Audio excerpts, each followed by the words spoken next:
Voin hi April ni somni pakwa sak ni le somni paruk ni lai ania nimin ni somni pariat khan ZPM chuan AMC a corporator tur thlantlin te lomna anneya AMC tram thara mayor tur le deputy mayor tur te executive member tur te puanna annei ngal tin CM pudua chuan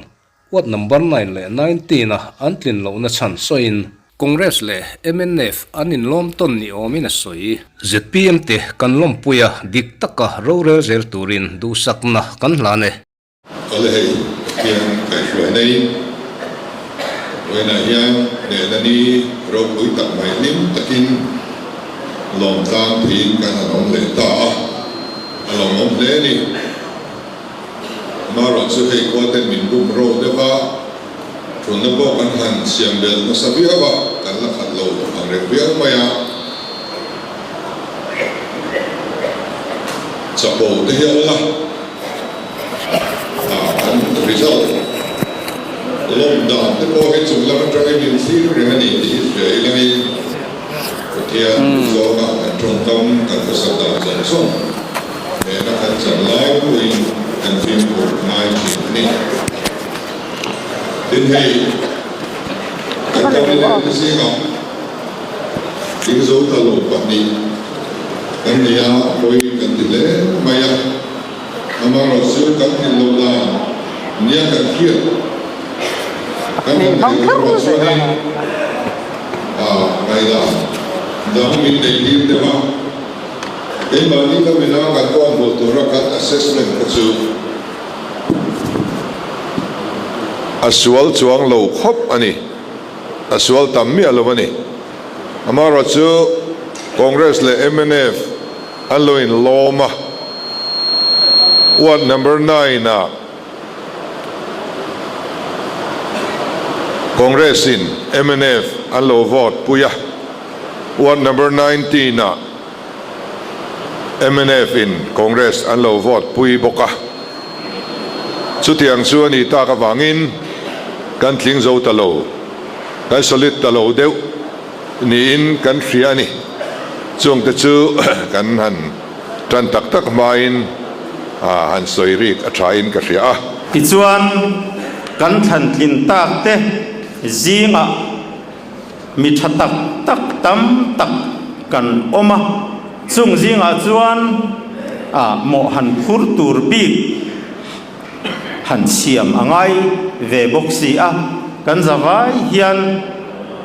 tlarma ding tlak vek kan ni makhoi tlak vek kan ni amai ro chu kan ho tu ten hetiang hian ruam man na an han siam tap khota ming kalamanga ming lama piang te helaya hian lo chuakin ron ding tlar turin kan ngen ange Mayor tan pues lal rem tluanga ward number 6 deputy mayor tan biar la lompui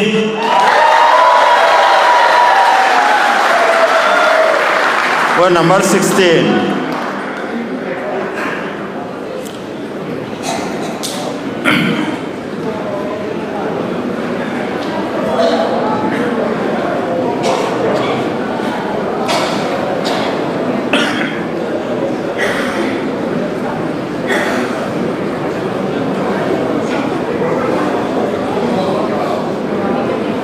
executive councillor hi councillor in min zia sak pala kasai solne executive corporator pali kan nei theya chung mi chu pakhat na Christina ro lo pui sai lo what number riat panina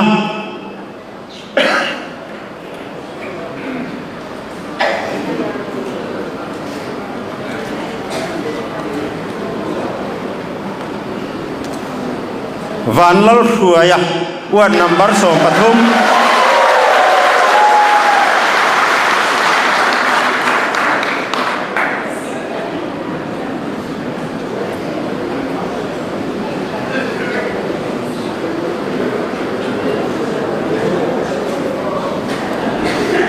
tathumna vanlal faka wa number 2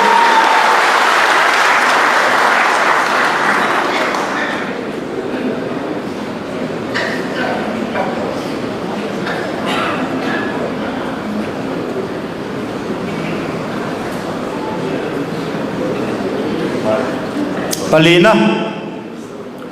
Kelal Rodinga wa number short pariya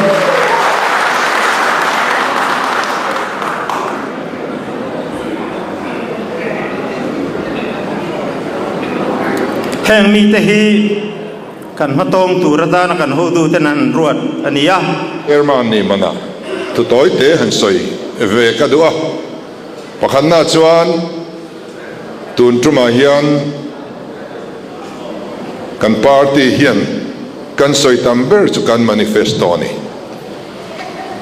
tin a copy po kan sem nem ani party dang hian manifesto an soi mang lova in beina mi mala in soi chiat na lampang chung deuh lir chu anon tia mi pui hian kan campaign dan style chin hian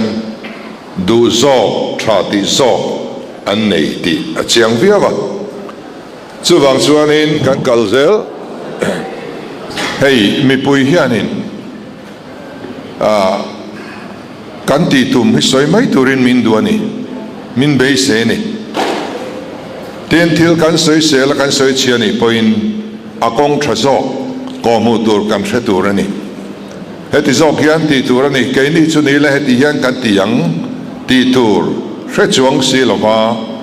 mimal thlenga mimal nun thlenga trulo taka thubel chian dol lova in be na hi chu ai zo mi pui hian an ngai theilo ni ti kha siang takin alang ani chu wangin kan kal zel na tura ke ni hian kan style hi kan maintain zela tiang lim taka kanin cha thinanga moi taka kan quality hi kan maintain zui zel atrula chu kanin cha duwa ten in thanna tlak chan hi tlin chan ani ngal deuh trina kan tlin chan emo ading line tlak chan emo hi factor lian ber chu anti incumbency ti hi ani trina ni tuntu mai chuan a factor lian jok chu anti incumbency I main incumbency factor alianin ka ria sarkar ding lai hi lading zel sela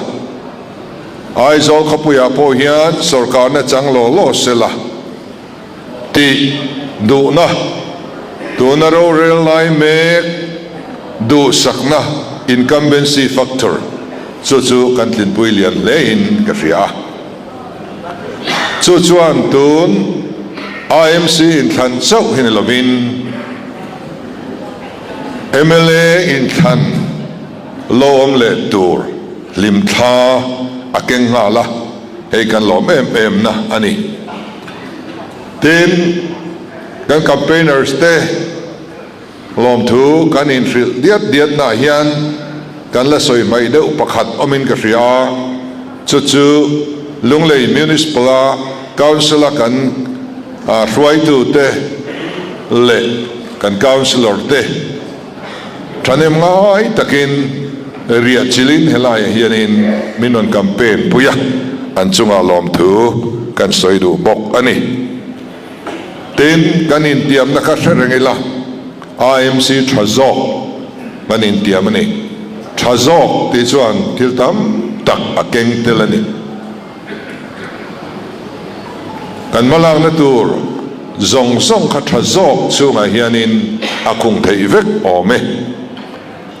mi hi an thik thua chiani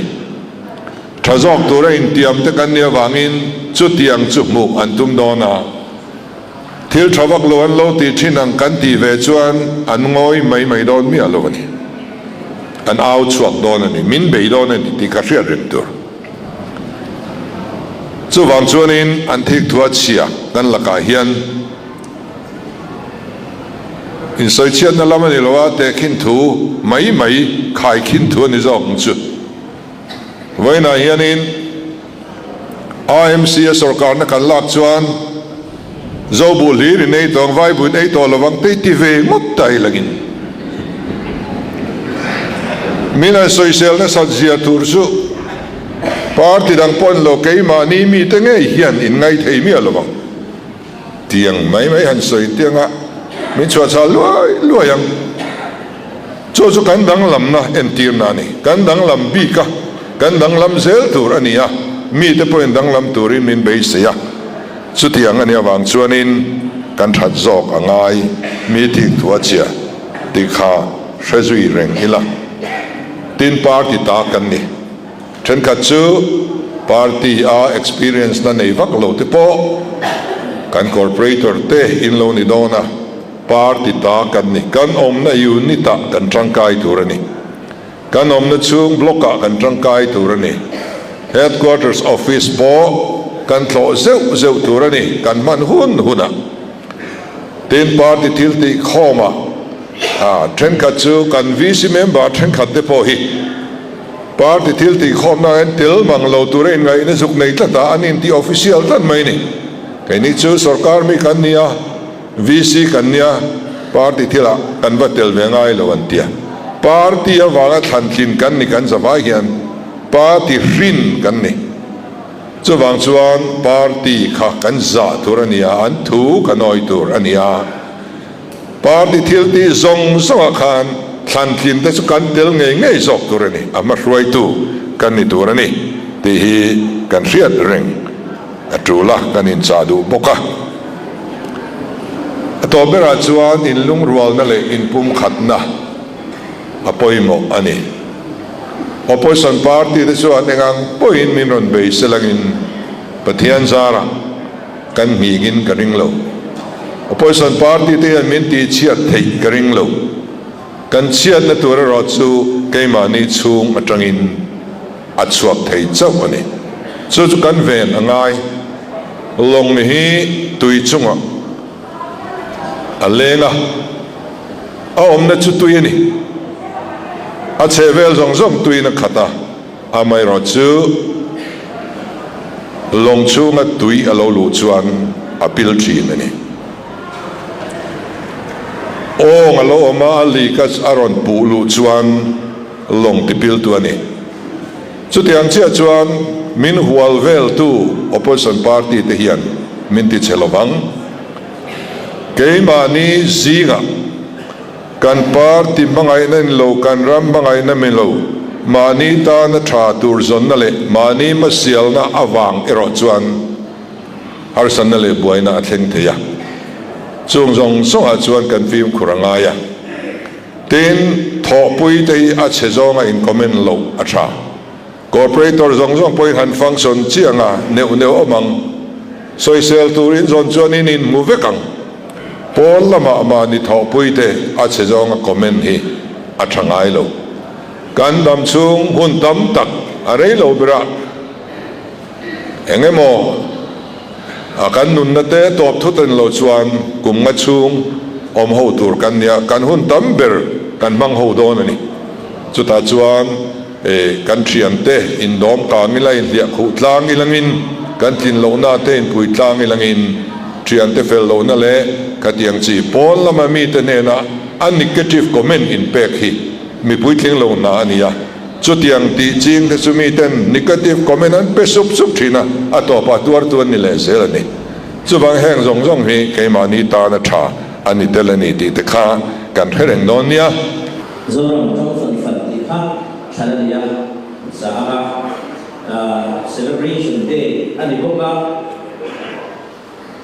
đi tôi mày nhìn lồng hoa lồng lao để mấy ông hey quý chủ đó mấy anh sẽ break cho nên nó phù thì lồng việc tất cả anh này các món kiếm cái